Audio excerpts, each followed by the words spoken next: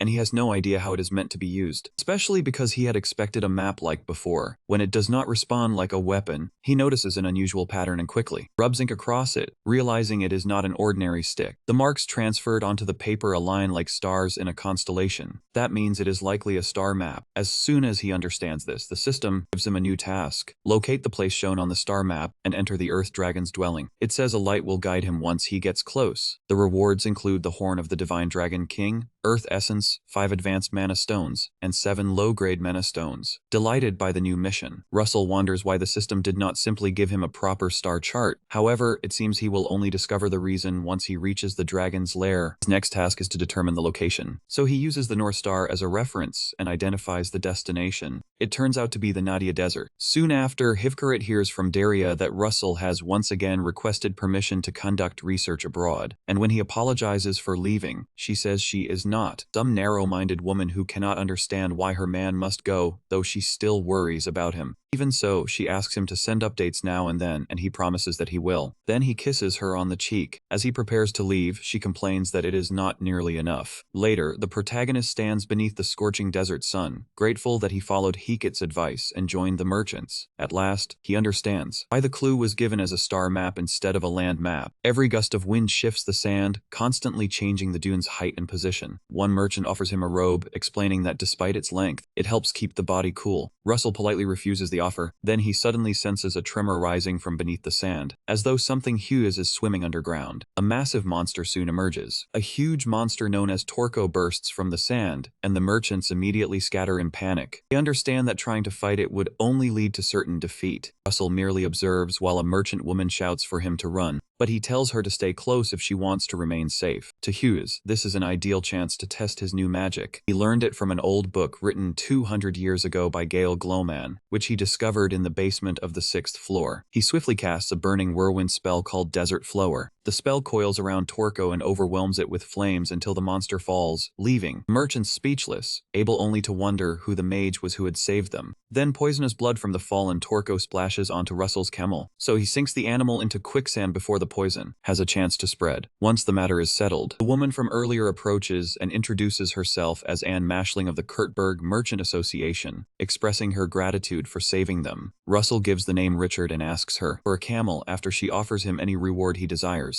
Since he is heading in a different direction, they will part ways here, and he needs a camel for the rest of his journey. Later that night, he sees a constellation, and his star map suddenly releases a bright line of light pointing toward a specific location. He quickly dismounts from the camel and follows the light to where it stops, but then he finds only sand before him. That is when he realizes the target may be underground, so he dives beneath the surface and begins digging his way forward with magic. After passing through the sand, he arrives in a chamber with a marble floor. Since the place is dark, he tries to summon Pepper to create some fire only to remember Pepper is still asleep, making him wonder when he will be able to see his companion again. In any case, he seems to have found the right place, though scorpion-like monsters soon appear. Even so, he worries more about the ruins collapsing than about the creatures, since the vast underground site is filled with monsters. Before long, he begins clearing out the monsters one after another until he reaches what appears to be the deepest section, as there is no road beyond it. He finds a teleportation gate, but cannot work out how to activate it. When he examines the top of the doorway, he suddenly notices a small hole and realizes this is why the star map was not shaped like a map this time. The moment he inserts it into the opening, brilliant light bursts forth. Then the door opens, sending him into another desert-like area that makes it feel as though he has left the ruins. Even so, this place feels different from the desert he crossed earlier. Then a compass with only a single needle appears. A screen explains that this space is a dream created to test someone. His mission is to reach the end with the compass. While air movement magic is restricted, the rewards are the Divine Dragon King's Horn, Earth Essence, and several mana stones. Russell realizes he has entered someone's dream, although something about it feels strange, so he follows the compass until it guides him into a volcanic region overflowing with magma. Since the needle does not shift, the protagonist decides he chooses to cross it regardless, knowing that something this precious would never be gained easily. Sometime later, still within the dream, Russell becomes trapped. After surviving a sandstorm inside a blizzard, he ends up surrounded by a sea of flames as the trial continues. He is stunned to realize that everything around him was formed through magic, so he decides to read the mana, understand its structure, reverse its creation, and dismantle it. The previous trial seemed designed to judge whether he was worthy. This one, however, however, appears to be testing his ability as a mage. The system informs him that the mission is complete and that he is now entering the Earth Dragon's dwelling to retrieve the Divine Dragon King's horn. Once inside, he realizes it is the same place where he found the door, though both the door and the distortion have disappeared. The Earth Horn appears before him, making Russell wonder about something. He wonders just how much mana he will gain if he absorbs it. The moment he touches it, however, something goes wrong. The mana he absorbed seems to be clogging his mana vein. If it seals completely, he will be unable to use anything at all. Because of that, he must quickly guide the mana into his circle. Once the mana is fully absorbed, his entire body glows with a deep yellow light. The system says he absorbed the maximum mana from the Earth Horn, while any excess beyond his limit will remain as dormant potential. Once awakened, that power will greatly help him, and his Earth element mastery has slightly improved. Shell-like flakes fall from his body, and he wonders if his body is expelling waste like dead skin cells. At the same time, his muscles and bones somehow feel much sturdier. His grip also feels stronger, making him wonder if he might become like Spandon, though he quickly puts the thought aside and leaves. He then heads toward the teleport gate near the nearby Yellow Tower, and when he arrives there, he receives an order from the Kingdom and the Fire Tower Master to report for duty. The task is to subdue the Hydra in the swamp of Raquel County. From his memories of the past, he recalls that a Hydra appeared around this time in the Kingdom's western region. Vermilion was originally meant to receive the mission, but the changed story has now placed it in his hands. He truly returned 8 years into the past, and with 7 years already gone, he has less than a year of future knowledge left. While reading the order, he notices Sir Alan is assigned as a support mage, but Alan is still only at the 5th circle. Russell expected Alan to have reached the 6th circle by now, since he had entered the 5th earlier. Meanwhile, Alan and the other mages ordered to subdue the Hydra visit the Count. They pay their respects to Count Raquel, who is delighted that a genius mage recognized by the Blue Tower has come to assist them. Alan explains that he is only supporting Count Russell Raymond, the one leading the subjugation, and a man the Count has already heard much about. He then asks whether the Count knows where the Hydra's nest is located. The Count says it built its nest in the swamp beyond the plains and has not yet attacked Raquel County. Alan realizes they should wait until Hughes arrives, but doing so could slow down the Hydra subjugation, so he decides that scouting the area first would be the wisest choice. While they are still speaking, chaos suddenly erupts as the Hydra begins attacking the county. The Count is stunned, because the monster has never launched the first attack before. Alan rushes out to push the Hydra back, and tells the Count to focus on evacuating the people. As the mages advance, Hydra does not seem to notice them, so Alan orders everyone to pour all their power into one attack before that changes. He knows that at his current level, defeating the Hydra alone is impossible, but with the other mages beside him, he believes there may still be a chance. The mages strike it with a combined attack, but the monster remains unaffected. Seeing that their attack failed, they quickly retreat. Against such a destructive creature, one mistake could endanger everyone inside the castle. That is why they must prevent any casualties at all costs. Sometime later, Russell stands on a cliff near the county and senses that Alan is in danger. Meanwhile, the Count asks what happened to the Hydra after it returned to the swamp and stopped moving. He is told that Sir Alan was badly injured during the attack and breathed in the Hydra's poison while defending the castle wall, leaving him in a critical state. Count Raquel orders everyone to do whatever they can to save him, and soon receives new information. Count Morningstar has arrived. Before anyone can even respond, Russell climbs the wall and drops down to the men below. He greets them and introduces himself. After entering Alan's room, he learns that Alan has already been in this condition for 2 days. Just inhaling the poison put him in that state, and an ordinary person would not have survived it. Russell asks whether the Hydra had 8 or 9 heads, but they tell him it had only 5. The 5-headed Hydra should be newly born, so its poison being this powerful makes no sense. Russell reaches out to examine Alan's condition. The men try to stop him, but they cannot get close when flames suddenly surround him. To understand the poison, Russell must trace it back to its origin, while the heat burns it away. When he finally reaches the source, he realizes that the poison belongs to a dragon. The system gives him a new mission connected to the Hydra's secret: drive the Hydra back and uncover the mystery behind it. The rewards are a master-grade mana stone and the Hydra's secret. The protagonist does not understand what the system means, and as the Count begins recounting the situation, Cal asks whether something is wrong. He says it is nothing and explains that he has found a way to treat Sir Alan, but everyone must leave the room to avoid being poisoned during the process. Normally, curing poison requires either an antidote or healing magic strengthened by divine power. However, his method is to burn the poison away and force it out of the body. The poison will resist fiercely, and even if he succeeds, Alan could still be poisoned again because of how potent it is. Even so, he must remove every last trace, no matter how long it takes. After drawing out the impure substance, he helps Alan's mana flow again, repeating the process until the poison is fully drained. Russell suddenly senses a different energy from from Alan than before and wonders if he gained enlightenment while the poison was being removed. Soon afterward, Alan rises to his feet and Hughes congratulates him on becoming a sixth circle mage. Alan thanks him for saving his life once more, but Russell simply waves it off, saying Rockwell County is safe only because of Alan. Soon after, Alan and Russell step outside to speak with the men. Alan apologizes for making them worry, though the Count says he is simply relieved that Alan survived. Even so, the protagonist asks about the number and skill of the knights joining the subjugation, as well as specific details about the monsters living in the swamp region. He is told there are 30 knights and about 500 soldiers, but none of them have reached specialist level. The swamp stretches across roughly 1,500 hectares, yet they still do not know exactly what kinds of monsters live there or how many there are. Since the Hydra built its nest, the whole swamp has become a monster lair. With an area that large, there must be thousands of monsters, and the swampy terrain makes it difficult for soldiers to move. Raymond says he already has a plan. He only needs the Count's help to prepare everything, and they can depart in 3 days. 3 days later, the army captain reminds everyone that last autumn their land shone with golden peace, but the Hydra stole that away. His speech ignites their will to fight. Once morale rises, Hughes Raymond explains the full plan for the subjugation. First, the knights will be divided into 2 separate groups. Some must protect the 3rd and 4th circle mages, support from the rear, and stop monsters from escaping. Others will help the 5th circle mages break through the enemy line. One soldier asks how they are supposed to handle the monsters ahead when they cannot advance, but Russell Raymond tells them not to worry. When they finally reach the monster-filled swamp, the creatures rush toward the light and cross over, just as he casts his original spell, Falling Sun. Flames soon sweep across the swamp, leaving the soldiers staring as he clears away monster after monster with ease. They witness the power of a 6th circle mage firsthand. Russell Raymond then asks Sir Alan to deal with the next wave, and Alan explains that he cannot freeze such a huge group all at once, but he will do everything he can, since the request comes from his employer. He soon casts the same spell he once used against the protagonist Raymond, a technique called Age of Ice, and freezes the monsters effortlessly, turning them into frozen statues. Right afterward, the army is guided forward across the icy footing. They begin striking down the frozen monsters. During the battle, one of the officers is grabbed by a massive monster and tossed around, but the creature is quickly defeated. Russell Raymond notices that the monster numbers are not decreasing. However, he cannot use a wide area spell without endangering his own side. In the end, he decides to focus on defeating the Hydra and runs into the forest to search for it. Along the way, he feels tremors in the ground and realizes the Hydra is nearby. The vibrations come from the side. A little later, the Hydra catches several soldiers off guard. They panic at its enormous size and the distance between them. Alan quickly raises an ice wall between the soldiers and the Hydra, but the creature smashes through it and keeps charging toward them. Alan lowers the temperature even further and uses a technique called Ice Stop. At that moment, Russell Raymond moves in to strike. Then he suddenly hears the Hydra's thoughts through the dragon blood within him. He learns that it has gone mad while trying to avenge its fallen mother. Nearby, a mysterious man with dragon-like eyes watches from a cliff as Hughes Raymond attempts to use draconic control on the Hydra, but it fails. Hydra shows no response at all, as though the attempt never reached it. This means something is likely blocking his control before it can affect the beast. In the end, Russell Raymond has no choice but to overwhelm it, calling down fire before using his strongest 5th circle ring of lightning spell, Giant Thunder Hammer, in a single attack known as Karanos. The entire display leaves Alan stunned as he realizes there is still a huge gap between his power and Russell Raymond's. Even though both are 6th circle mages, that attack leaves the Hydra severely injured, but the strange man watching refuses to let things end there. Since the dragon blood he shares with the Hydra should hold far greater potential, a vivid purple light surrounds the creature. The man then commands his servant, the Hydra, to rise again the moment the light reaches it. Here, Raymond realizes they will be in danger if it regenerates, so he launches several Gale bulk spears. The blast erupts and leaves the Hydra badly wounded once again. He moves in to deliver one final strike, but his body suddenly freezes. He is stunned when black mange appears without warning. It resembles the power used by the pagans, but feels far darker and strangely familiar. That familiar sensation makes him think of someone he knows, even as the threat stands right before them. A huge sphere of mana spreads across the area around Hughes. At the same time, the Hydra's head begins to change. Its heads regenerate, but this time the number is no longer the same as before. It has turned into a 6-headed Hydra. Russell Raymond reads its thoughts and senses its urge to destroy the humans, blocking its revenge for its mother. As it lunges at the protagonist and Alan, they quickly raise a magical shield to protect themselves. Protagonist immediately orders Alan to move the troops farther back. In the past, the Hydra defeated by Vermilion Olsen had only 5 heads. Since this one has 6 heads, Russell realizes history may have changed because of some outside interference. Whether it was his own doing or something else, he is not sure. After attacking it, he does not retreat. His strike fails to leave even a mark, proving that evacuating the soldiers was the correct decision. He decides to activate partial draconification and moves forward. With his spear in hand, he closes in to strike the monster. The Hydra spits poison at him, but he keeps pressing forward until he finally lands a blow on its neck. Its neck soon begins healing at a ridiculous speed, showing that weak attacks are useless. He realizes he must gather every bit of mana into a single decisive strike. He then uses a technique called Gaybolg Overload. As he leaps toward the monster, he takes a hit. A slash cuts across his abdomen, forcing him to jump back. He changes his approach and relies on the La Mancha method he learned. Then he unleashes a technique known as Giant Slayer. The attack leaves the monster seriously wounded. After the strike lands, he feels the monster hurling curses at them and calling itself someone's servant. It declares that they will meet their end when its master finally rises. Hearing those words, Russell Raymond becomes certain that someone is behind the Hydra's sudden appearance. Meanwhile, the strange man controlling the Hydra realizes why Hughes's power felt so familiar. It is because Hughes is the Dragon Emperor. After the Hydra is defeated, Rackwell County begins preparing. A grand celebration banquet is held. When Russell Raymond notices several women glancing toward him and Sir Alan, he quickly warns that Alan is about to face trouble. Alan does not understand at first, but moments later he finds himself surrounded. Women gather around him, introducing themselves and their families one after another. He looks to Russell for help, silently begging not to be abandoned there. Young mages all have to experience this, but Raymond is already engaged, so no one is likely to pursue him. Then he remembers it has been some time since he contacted his fiancée and decides to reach out the next day. Suddenly he senses an unusual energy nearby. He looks up and sees the man who had been controlling the Hydra. The man has eyes like a dragon. When he heads toward the door, Russell Raymond, unable to shake the strange feeling, follows him. He steps outside after him and asks whether he is a dragon. The energy coming from the man matches what he felt during the battle, and Russell suspects it was the force that accelerated the Hydra's growth. The man suddenly spreads his wings and flies from the balcony, saying there was once a time when people called him that. Hughes does not understand what he means and simply keeps watching him carefully. Soon the man senses something nearby and decides to leave,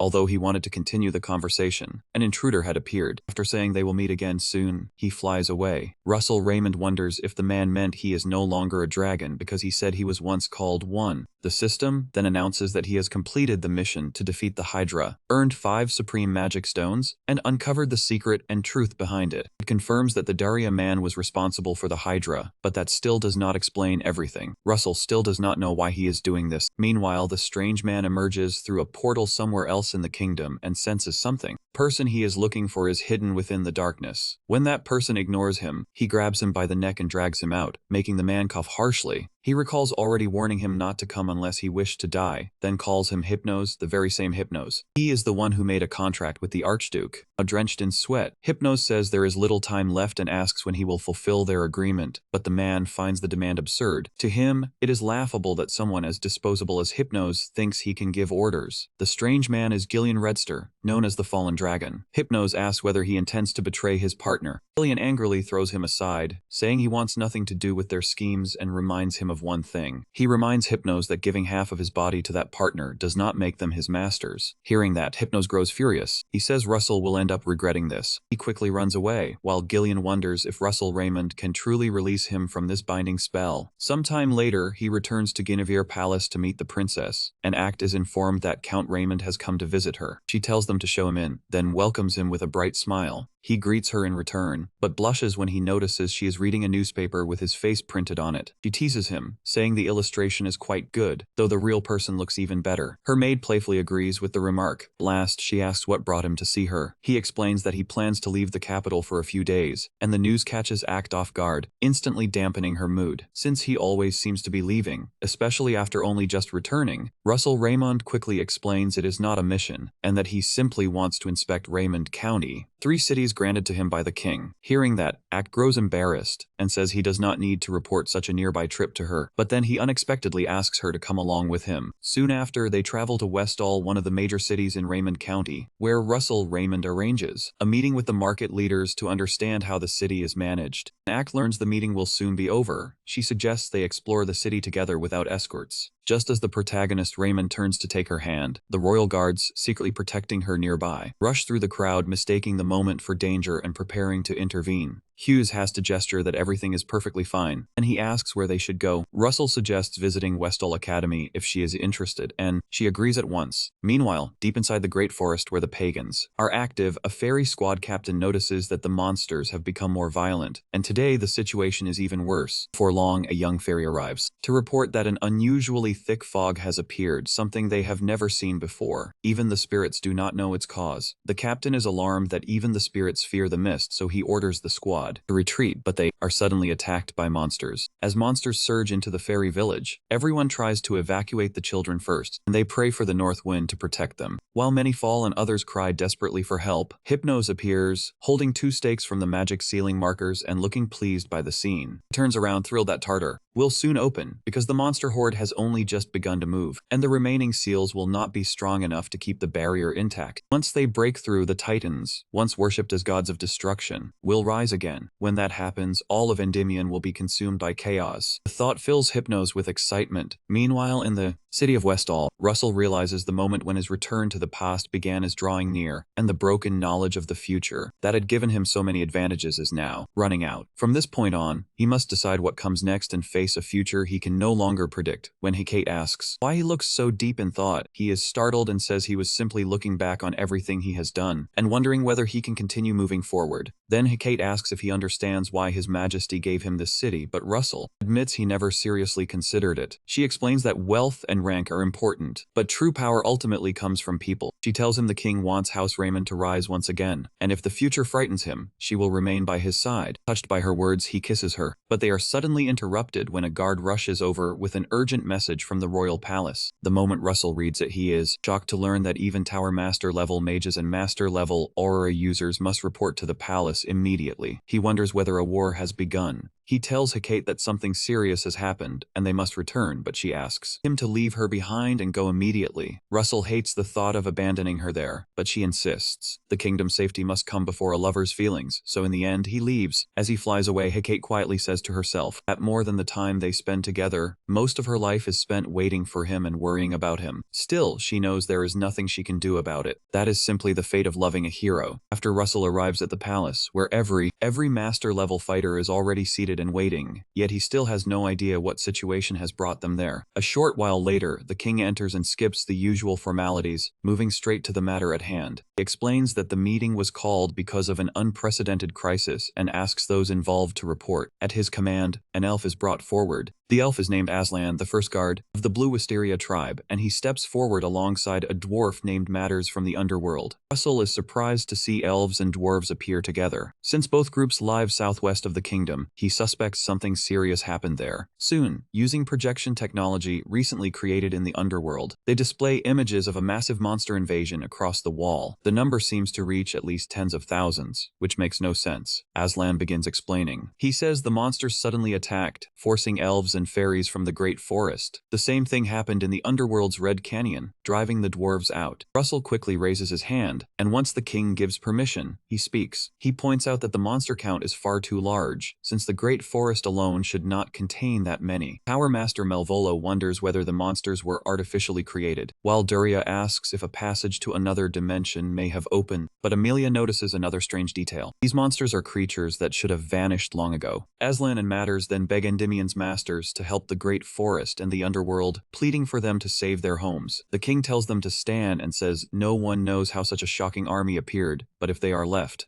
alone, the consequences will be catastrophic. As the king of Endymion, he orders them to support the Great Forest and the underworld while ensuring no monster crosses the borders. When everyone accepts the order, Russell realizes his advantage from returning to the past has disappeared, so he must trust what he has built and move ahead. Soon afterward, Duria sends off her disciples, though she cannot go herself because she must defend the kingdom with the Tower of Spears. They tell her it will be fine and promise to wipe out every monster. Lady Daria believes in their abilities, but she still worries because, on a battlefield, even one stray arrow can be fatal. Since Russell is the youngest and is heading into war for the first time, she tells him to stay careful, and he reassures her. He says he will be fine, especially because he fought through countless battles in his previous life. Daria recalls a certain child who might have grown as brave as the protagonist if they were still alive, and she trembles slightly. When her disciples notice, she tells them it is nothing. Then she pleads with her beloved students to return safely as they head toward the teleport gate. On the other side, they find Niccolo Machiavelli, commander-in-chief and master of the Golden Tower, along with several others. Apparently, only the Tower of Spears and the White Tower have yet to finish arriving, and it appears delays being caused by the teleport gate's limited capacity. Russell approaches Aslan and asks whether he happens to know Lady Aloe of the White Ash tribe. Aslan realizes Hughes must be the person who saved Lady Aloe and her clan once he remembers her description of black hair and red eyes. After confirming it, Aslan says he knows Ayla well and explains she is not merely from the tribe, but a sentinel. A sentinel is a guardian who protects not just one tribe, but all elves. Russell asks whether Aloe became a sentinel because she awakened dragon power. Then he asks whether she is safe, and Aslan answers that she was on the front line when he left, so he cannot be certain. At least that confirms she was alive 5 days earlier, and the protagonist realizes they must hurry to help. While they are speaking, the White Tower mages arrive through the teleport gate with Amelia. Soon after, Sir Nicholas explains that the elves' command center has been moved outside the Great Forest, likely because the monsters forced them back. He adds that the 5th and 7th Corps will need at least 10 days to arrive, since moving so many troops takes time. Their task is to push the monsters back into the Great Forest before the infantry arrives, and the journey will take 3 days. After Nicholas finishes explaining the mission, everyone sets out for the command center, determined to crush the monsters, even if they must march deep into the night. While they are still on the move, Amelia senses something and orders everyone to stop, because she smells blood, and the scent grows stronger the farther they advance. That means something is wrong, even though they are still far from the command center. So Nicholas orders the group to split up, telling the Flame Tower priests to follow him while the others circle around Rocky Mountain. Olsen leads them forward, and they soon notice something ahead. When they climb higher, they discover countless monsters attacking members of the Feather Tribe, who throw stones while other elves try to hold the creatures back with arrows. Piccolo grows furious at the sight and strikes the ground with his legs, sending hundreds of broken stones flying upward before launching them toward the monsters. Then the wind suddenly changes, revealing Amelia's attack as she uses wind magic to sweep away nearly 100 monsters. Russell watches in awe at the power of the capital's 4 Great Tower Masters. Meanwhile, Olsen tells the others they cannot simply stand by and watch, even if the Masters made the first move. Hughes quickly unleashes his original construct, Fallen Sun, onto the confused monsters. When the dwarves and elves fighting below see Endymion's mages, they cheer, realizing Aslan and Matter succeeded and rescue has arrived. Russell fixes a fierce glare on the monster. He coldly tells them to fall as Fallen Sun comes crashing down, turning the battlefield into a scorched monster field. Meanwhile, deep within the grave forest, a strange monster with many faces begins to awaken. Back on the mountain, Aslan brings down several monsters with ice spears, while Master Amelia destroys more. With a storm of lightning, Master Nicola pierces others using spears made of earth. The problem with magic on this scale is that such power has not been seen in ages, and the land is being damaged so badly they may need a new map afterward. Even so, the monsters continue to pour in. They keep stacking different large-scale spells over one another. Their own allies will be caught in the attacks too, because the line between friend and monster has already collapsed. Realizing this, Olsen quickly tells Niccolo and the others that large-scale magic is forbidden from this point on. From now on, they have to face the monsters directly. Master Niccolo immediately commands everyone to charge forward. Russell understands that he must conserve mana, because this fight will not end quickly. He also needs to avoid draconification as much as he can. Soon, everyone begins cutting through the monsters using their own abilities. At the same time, many elves support them from behind with arrows, until one White Tower mage is suddenly attacked from behind in the middle of the battle. He destroys the monster's head with lightning, then quickly rushes over to check on Olive. She thanks him but worries that their numbers are not decreasing and asks where all these monsters are coming from. At this pace, the battle feels like it will never end. Then, all of a sudden, the sun begins to rise. The sight lifts the spirits of the dwarves and elves, who pray for the wind spirit to lend them strength. Olsen and Hughes cannot understand why everyone reacts that way. These are not undead, so sunrise should not make any difference. But the moment the sun rises, all the monsters retreat at once, leaving the mages staring in confusion. Soon after, their representative, Arium, approaches to thank the mages for helping them survive another battle, along with Ervo, chief of the Feather Tribe, and Atri, the representative of the dwarves. Michael modestly says they only came because their allies needed help. Ryan apologizes, saying they cannot properly welcome them because of the crisis they are facing. Russell says that is understandable, then asks where Lady Lu is. When he hears that Lu was here until only a few days ago, the protagonist grows uneasy. Later, Arami explains that the monsters grow stronger and attack at night, then weaken and retreat at dawn. Stranger still, they only target the fairy tribe. That means they will attack again tonight. So Olsen suggests striking first during the day while they are weaker, but Etri says that is impossible. Their alliance has barely over 1,000 people, and less than half of them can actually fight. And Emilia says that they have no choice but to endure until reinforcements arrive. Niccolo agrees. He orders everyone to move the wounded, reset the front lines, and gather for a strategy meeting. Rhyme approaches Hughes and asks if he is Mr. Hughes, surprising him because she knows his name. She quickly introduces herself as Ariam, chief of the White Ash tribe, one of the Manor Elves and Ilo's mother. It seems Ilo heard about the isolated fairy tribe and left to rescue them. Many fairies could not join up because the monsters attacked so suddenly, while many others were scattered during the retreat. Meanwhile, Russell says he hopes they are safe. Ariam assures him that her daughter is strong. Soon after, the others are shocked to learn that Ariam is one of the Manor. The Manor are the highest leaders of all elf tribes, filling the place left by the vanished high elves, and only 5 appear in a century. Niccolo is amazed that he can meet the elves' Manor in his lifetime, while Emilia says it is an honor to meet Ariam. Unsure how to address her, Emilia hesitates. Ariam laughs, realizing she is confused about the proper honorific because she grew up in a human kingdom, despite being an elf. She bows to greet Emilia and tells her not to worry about it. Soon afterward, Niccolo explains the strategy prepared in Endymion. The first step is to form a siege. The approaching army has nearly 60,000 soldiers, enough to surround the monsters. Emilia says the second step is to wipe out those inside the ring, forcing them to retreat into the Great Forest. That shifts the battlefield from Red Canyon to the Great Forest, shocking the elf leader and Feather Tribe chief because the Great Forest is both their home and a sacred land blessed by the gods for the fairy tribe. If the fighting moves there, it will suffer heavy damage and take decades to recover. Even a normal forest can need that long to fully heal. One as huge as the Great Forest may require at least a century. Niccolo says that while the damage is difficult to predict, Endymion will help restore the forest and provide homes for the fairy tribe. During that, Aram and Curvo accept the destruction they cannot avoid. Niccolo thanks them and promises to do everything possible to reduce the damage to the Great Forest. The soldier warns the commander that something is flying toward them, making them wonder if it might be a monster. When Curvo looks closely, he realizes it is not a monster but an ally, one of the soldiers sent days ago to rescue the fairy tribe. As the badly injured soldier crashes to the ground, Curvo immediately orders them to call. He calls for medics immediately. As he tries to help, the soldier weakly says the silver-haired sentinel is in danger. Those words instantly put Russell and Aram on high alert. Once Niccolo realizes Russell knows the person in danger, he tells him to leave with the rescue team, and Olsen offers to go with them as well, which helps the protagonist regain his composure. Magic will surely be useful, so Emilia sends Olive along. Aram also dispatches Aslan and several elf soldiers, trusting Russell when he promises to bring her back safely. She prays that the spirit's blessing will follow him.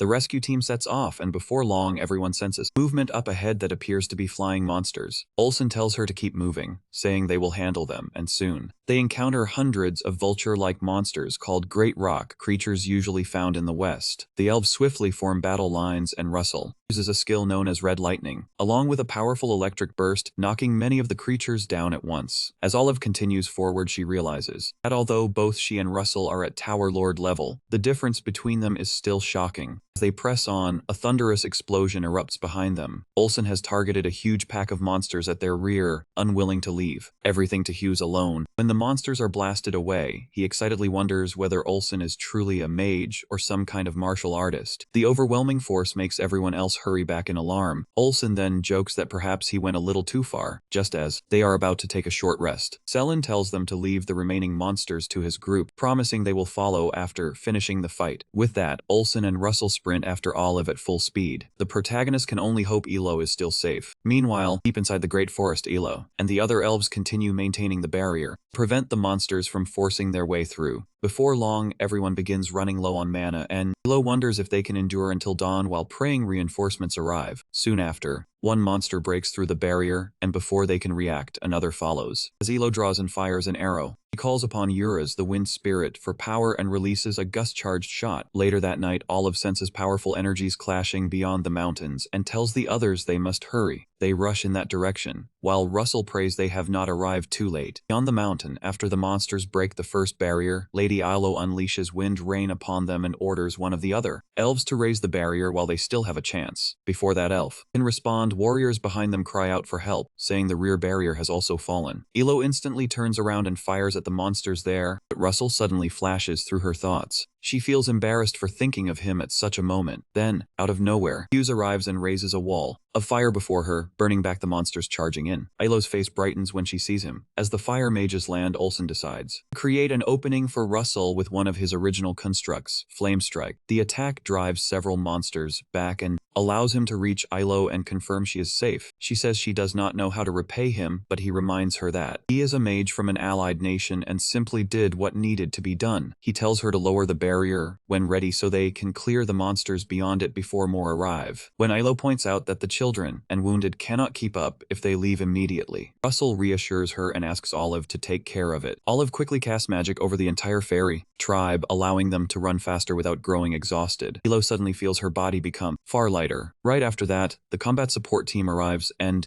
Elo is relieved to see them. Meanwhile, Olsen explains that Olive and the fairy tribe will stay in the center, the protagonist will take the left, and Elo will take the right with Aslan, while he leads the front and clears the monsters. Once the orders are given, Elo quickly tells the other elves to lower the barrier so they can move, and everyone starts running. Before long, they draw close to Red Canyon. Olsen reminds Russell to conserve his mana no matter how tired he is, because they still must break through the monsters to reach their allies. As they approach the canyon, they spot Niccolo. The others surrounded by a sea of monsters, protected by a fortress Niccolo built during the night. When Hughes sees the rescue team, he happily tells Commander Niccolo that the rescue squad and the fairy tribe have returned and RM is overjoyed to see Elo with them. Niccolo decides to open a path for their allies, so he raises a defensive wall, leaving Olsen and Russell to charge through in one burst with all the mana they have. The two fire mages release a huge blaze, carving a path through the monsters blocking their way. They push ahead while shouting to the others that safety is just a little farther. Once everyone makes it through the opening, Yu reunites with her mother, while the rescue team finally has a chance to rest. As the group celebrates, Russell feels relieved that the long night ended without losing anyone. A few hours later, dawn breaks and calm slowly returns. A week passes, yet they are still battling monsters as the sun sets. When morning comes, they hunt down the creatures hiding in the area. Even so, the situation has improved. Things are now much more under control, and many scattered members of the fairy tribe have been rescued. Around 9,000 of them have gathered there, including many warriors capable of fighting. Before long, Endymion's 5th and 7th Corps arrive to reinforce them. The next day, commanders from several legions gather around a large map table in the tower's war room, and Niccolo begins by thanking them. However, the 5th and 7th legions reply that they are simply fulfilling their duty to the nation and its people. Niccolo then explains the mission. Their legions will lead the rescue from the front, and to describe the threat, he calls forward the person who faced it directly. Russell steps forward with a confident smile. A low murmur moves through the room, because by now, everyone knows his name. Moving the pieces across the map, Hughes explains the strategy. The 5th Legion will hold the defensive line, since the monsters are gathering and could push deeper into Endymion at any moment. That makes two tasks urgent: building a firm perimeter and rescuing the elf tribe trapped inside the canyon. Russell makes one thing clear: no monster will be allowed past the 5th Legion. Then he turns toward the 7th Legion and their commander. Their role is a direct assault, driving the monsters back into the Great Forest and preventing them from regrouping. With everything nearly ready, the operation is set to begin in 3 days after one final review of the plan. He rises and declares their goal: reclaim the Great Forest. The 5th and 7th Legions are not merely strong, but among the finest forces on the continent. Standing near the wall, Russell surveys the land ahead, certain they can win, yet something still bothers him. An uneasy feeling lingers. Then a gentle voice calls his name, and he turns around. He turns to see an elf standing behind him and shifts slightly in surprise. In the middle of all the chaos, he realizes he has missed something important. She watches him quietly, sensing that he is no longer the same boy she once knew. He has become stronger, steadier, and far more composed. A faint smile appears on her face. Her mother observes them with quiet amusement. She gently places a hand on her daughter's shoulder, making the girl flinch. Smiling softly, her mother encourages her to speak with him, but Elo freezes in place. Embarrassed, she shakes her head. Russell is engaged to someone from Endymion's royal family, so she knows she should not feel this way, yet she cannot help it. Her mother gently cups her face, and Elo closes her eyes to focus. She senses the connection between herself and the protagonist, realizing their fates are bound together. Elo gasps and asks if her mother truly saw it. Her mother softly confirms it, explaining that Elo has the same gift, but it will only awaken once she accepts her role as Menor, the tribe's next leader. Elu cannot keep hesitating forever. Soon she will have to make a choice about Russell's fate. His fate feels heavy, like a freezing winter wind, and if she wishes to love him, she must be ready to bear that weight. The scene shifts to the battlefield, where a monster's roar shakes the land and a young man in gold stands ready. He wipes his forehead and sighs, knowing the battle is beginning again. The 5th Legion remains behind while the others advance into the forest. Swarms of beasts charge forward, their eyes glowing red. Russell glances at his teammates as flames flicker to life. Fire gathers in his hands, swords rise, spells fly, and the battle erupts as the formation surges ahead. A warrior takes a deep breath and draws her bow, gathering magic at the arrow's tip. Nearby, a dwarf rushes forward with his axe and breaks through a monster's hardened armor. A young mage summons an enormous weapon. The spear crashes down, sending a shockwave through the enemy. Niccolo and an elven archer dodge the blast, then raise their weapons as another monster charges. A magical blade flashes and cuts through the creature's armor in a single strike. A warrior shouts for the front line to hold, and a soldier immediately rushes in to close the gap. Meanwhile, flames coil around both of Russell's hands. He releases a wave of fire that sweeps through everything around him, while cries ring out and flying beasts screech overhead. Elven archers shoot them down with precise aim until not one remains in the sky. 15 days later, they finally reach the edge of the forest, exhausted but ready to celebrate. One warrior cheers and the others soon follow, their victorious voices echoing through the trees. Even so, something feels wrong. Olsen approaches Russell and asks if he senses it too, and Russell admits the unease is only growing. They move farther into the forest, where the silence feels unnatural and thick mist hangs between the trees. She turns to her mother and says she can no longer hear the forest spirits. Her mother frowns, now certain something is terribly wrong. They stop and wait for the feather cloaks, who went ahead with a scouting device. A shout suddenly rings out. The scouts return and report what they have discovered. Everyone gathers inside the tent as the device projects an image of the forest, yet it shows only motionless trees, prompting Russell to ask for a wider view. When one scout questions the request, Russell points toward the display. He indicates the screen and says the mist grows denser the deeper it reaches into the forest. The warrior agrees, and one of the scouts admits he noticed the same thing. Soon a new recording appears, and an explorer calls everyone closer when a glowing blue sphere begins rising from the mist. The tent falls silent until someone asks what it is, though no one has an answer. Mother realizes the forest is no longer the place it once was. Russell wonders if the uneasy feeling he has carried is connected to that sphere. Narrowing his crimson eyes, he says the imbalance must be related to it. The image changes, revealing a second sphere at the center, black and pulsing with dark energy that chills the air. A warrior clenches his fists as they realize this may be the source. Within that black void rests a distorted beast, violet veins glowing with sinister power, while red cracks spread across its face. When its eyes open, they shine crimson. The moment it moves, a wave of murderous pressure sweeps through the forest, and their nightmare begins. Footage reveals a horrifying possibility. Millions of monsters may be hidden in that area. One warrior turns to Aram and asks if she knows anything. Aram says it may be tied to the legend of the Great Forest's creation, then begins to explain. She says the story reaches back to the end of the Age of Gods, when the gods gathered one last time and blessed the land, creating the Great Forest. Russell listens intently, but then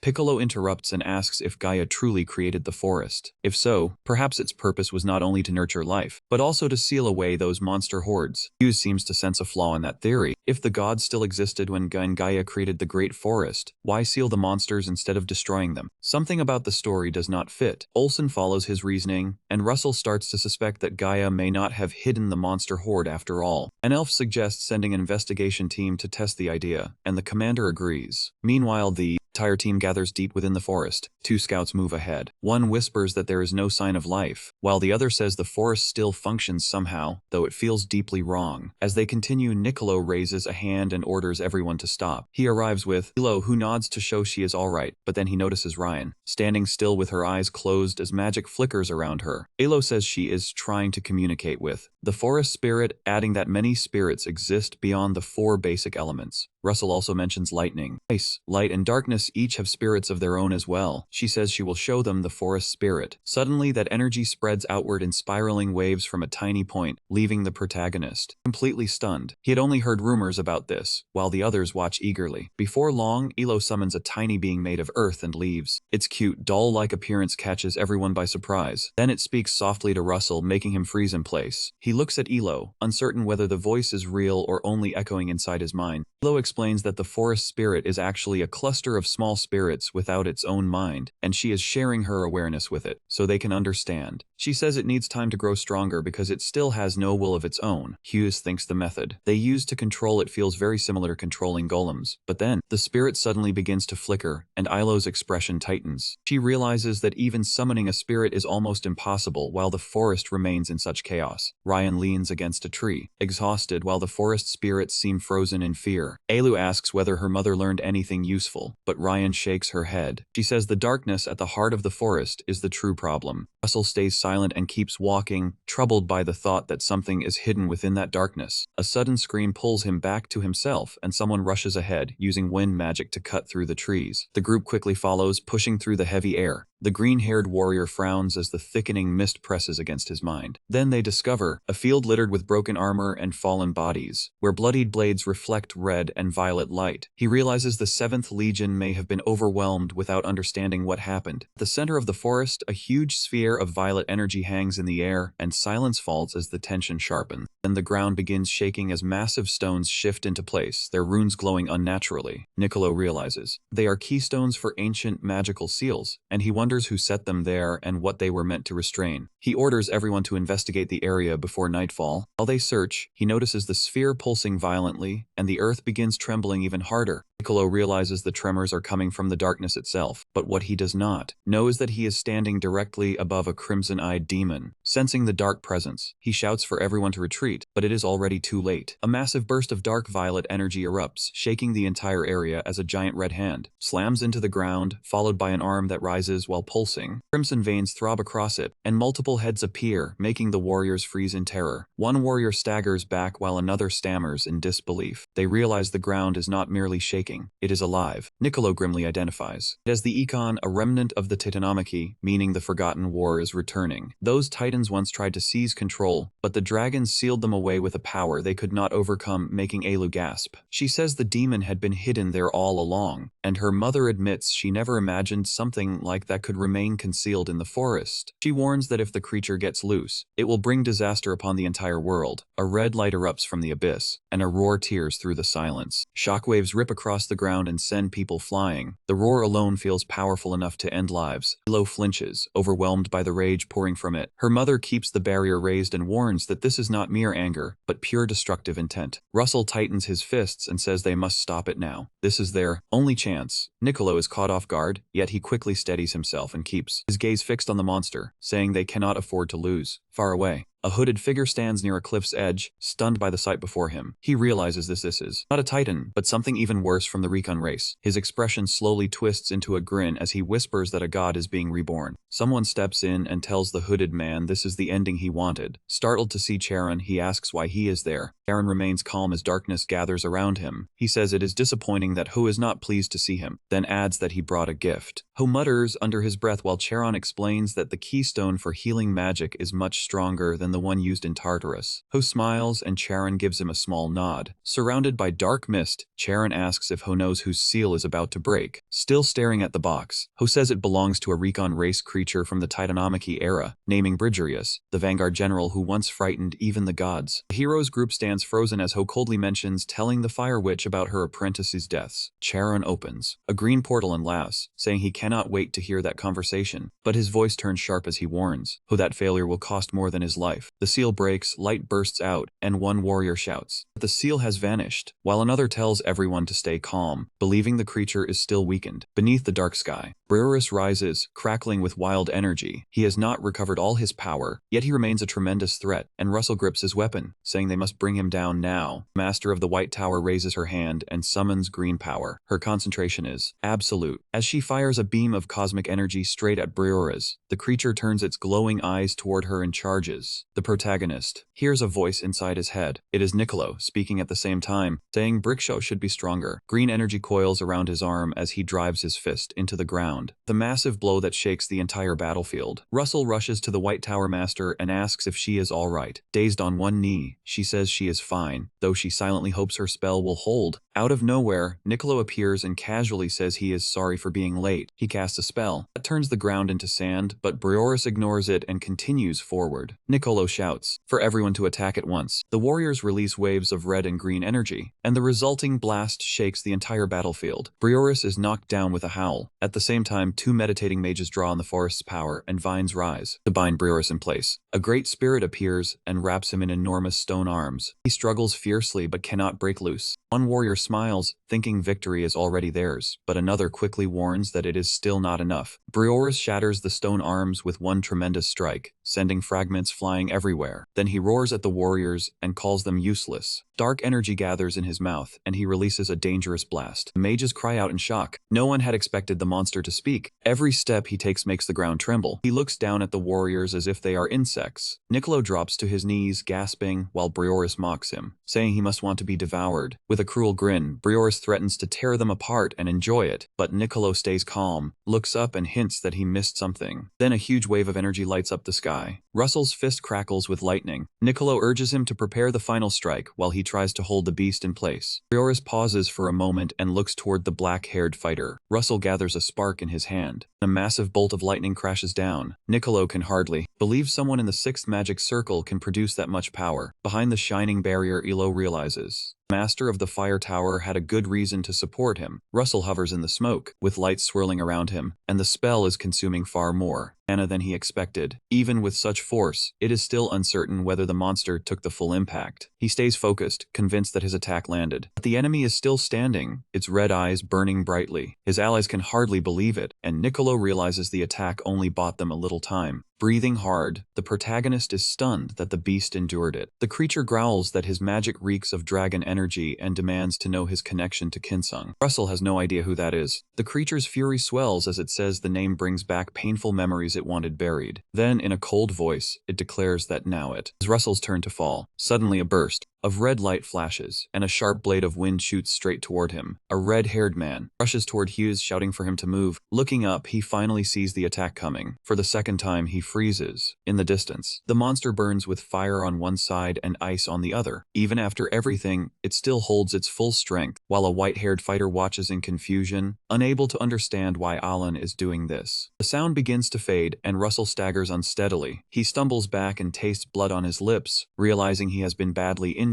If the blow had landed slightly closer, he would be dead. Olsen is pinned beneath a huge rock, barely breathing. The protagonist hears him and shouts his name, while another teammate checks him and warns that his ribs may be broken. Russell forces himself back up despite the pain. Niccolo calls out to him, and Hughes answers that he is fine. They face the monster again. Niccolo asks if he can use the same spell once more, saying a well-aimed strike could cause real damage, but the enemy suddenly smashes the ground again. A direct hit might turn the battle around, but he is still struggling to control that lightning vortex at his current level. Clenching his fists as energy crackles around him, he prepares to cast again, knowing this may be their only chance to win. He grits his teeth and braces against the pressure bearing down on them, wondering whether the protagonist can truly release another spell. Agonis stands there, fighting for breath, as Niccolo says he needs 15 minutes to prepare. Then he gathers the group and shouts. They will hold the line and protect Hughes until the spell is ready. Everyone behind him nods in agreement. They ready themselves to keep the enemy away from the spot where Hughes stands. Russell believes Olsen is safe for now, but he cannot move too far away. He must stay nearby while sensing his mana. With his mana nearly depleted, he knows he must recover quickly. His body partially shifts into a draconic form as his hidden power awakens. A brilliant light bursts forth, and a mighty weapon appears in the air, the Brahmastra spear, said to pierce through anything. The enemy freezes, clearly shaken by the terrifying power aimed at him, then roars in fear and curses him as a damned descendant of Kim Hang. Enraged, the beast slams the ground again, sending violent shockwaves across the battlefield. It charges forward with deadly force, but a wave of blue power sweeps across the field and freezes it mid-step as the white-haired girl acts. She uses a clever spell to halt the monster and signals the team, who rush in while glowing with radiant power. A blast of Prometheus flame erupts, lighting up the battlefield as everyone shifts into position. They switch to defense, holding the enemy back while the beast roars in pain and its huge body buckles beneath their attacks. At the same moment, a silver-haired man summons freezing pillars of ice ice from the ground. Two mages kneel and call upon the spirits of the forest. Vines grow rapidly, wrapping around the beast and pinning it down as it struggles. Niccolo sees the team is exhausted from using so many powerful spells, but time is still in their favor. With 15 minutes left, the monster glares. Smoke pours from its mouth as it stares at them with raw fury and spits out curses. It attacks again, its fist blazing with dark purple energy as it smashes through everything nearby. The area around it is torn apart by the impact. Russell hovers in the air with the shining spear in hand, while Niccolo staggers back in panic, realizing how dire the situation has become. Then a warrior charges forward, slamming his hands into the ground while shouting in fear, and the white-haired fairy reacts. She cries out the protagonist's name, her heart pounding wildly. He has always been the one protecting her, but now it is finally her turn. She remembers every moment they survived together. If she can stop the next attack, they may still have a chance. As purple light rushes toward Russell, she reaches out with a glowing hand and prays to protect him. Just when she believes there is nothing left to do, the wild energy before her slows. The raging light fades and breaks apart, as if an unseen force is tearing it down. She wonders if time has truly stopped. Everything around her goes still, darkness covers the space, and silence settles in as her trembling lips whisper in awe. Then a divine being appears, floating within the void. Its voice tells her the true power was always inside her, but she had not unlocked it yet. Sitting on the ground in confusion, she looks up at the being. It smiles gently and reminds her that she already understands the nature of her gift. The dragon rises behind it, and the figure says there is only one way to awaken the dragon's true power. Horned woman with pointed ears steps forward, calm yet serious, and explains that accepting this power means accepting her fate and leaving her old life behind. The girl hesitates, then clenches her fists and says she accepts. The being smiles. It looks as though the being knew from the beginning that she would choose this path. Down below, one person watches in shock while another screams Russell's name in panic as flames suddenly burst out. A tremendous surge of power rushes through Hughes's body, then a massive blast tears through the air. In the shadows, red eyes burn with rage as a giant dragon lights up the sky. Everyone stares in disbelief. After 700 years, a dragon has finally returned, and a white-haired elf whispers. Yahello speaks softly, stunned by what she sees. The creature roars with fury, its red eyes blazing as it hurls insults. It strikes the ground with all its strength, shaking the entire area, and commands the dragon to move. The dragon only stares back, mocking the monster's 1,000-year hatred. It opens its mouth and releases a devastating beam. The monster tries to block it, but the blast drives it back. Gritting its teeth, it realizes how weakened it has become, yet still swears to tear the dragon apart. Smoke coils around its body as it vows to devour the beast before it. A streak of light falls from the sky, and the beast freezes in shock. Even after giving everything, it feels no fear, only the sense that something is changing. The dragon turns toward the horned woman, closes its eyes and disappears. Its role is finished, and Russell Raymond now stands in its place. He stands ready, filled with divine power, while the Brahmastra spear shines with destructive force, and the warriors sweat from the intense heat. Niccolo watches in awe as a silent elf looks on nearby. A small creature also hovers close by. Their plan to stall for time succeeded, yet Niccolo still cannot fully grasp the power of a 6th-level mage. Amid the chaos, Russell Raymond stands wrapped in flames with the radiant spear in hand. Niccolo realizes that without being shaped into a weapon, that power alone could have devastated the forest. In the distance, the monster's eyes widen in fear. For the first time, Bryros is truly afraid. It is a sight no one has witnessed before, a Titan general trembling in fear. Then Raymond throws the spear toward the monster with astonishing speed. Rose twists through the air and narrowly avoids the attack, then laughs, pleased that he managed to dodge so quickly. But Russell Raymond is already right beside him. The monster's eyes widen at the sudden distance closing, and a chill runs through it as it wonders when he became so fast. Using one final trick, the protagonist speaks Arachn's words and summons 2 brilliant daggers. The sky turns red and orange, with light falling as if the world itself is ending. In the next instant, powerful mana pierces Bryros' core, making him roar as the air trembles. A vast opening forms in his body, and tears begin to fall. After being trapped for ages, he is finally free, yet all that suffering, all that pain and loss transform to pure fury. Smoke and dust fill the sky as Bryros plunges downward at high speed. His body suffers from the backlash of the beast's power, while the magic he just used tears at him from within. Unable to endure it, he begins to fall. Through the heavy, dust-filled air, the wind rushes past him as he drops toward the battlefield below. Covered in wounds and fading from pain, he still understands that he protected everyone. Then a notification appears, announcing that the mission is complete and the reward is ready. Later, he lies in bed, wrapped in bandages and breathing faintly but steadily. His eyes open, but sharp pain strikes when he tries to sit up with a low groan. A voice comes from outside, and Ella enters with medicine, clearly relieved he is awake. Fighting through the pain, Russell asks about the others. She gently nods and says most are recovering, though Olsen still needs more time. He manages a weak smile, relieved to know that everyone made it through.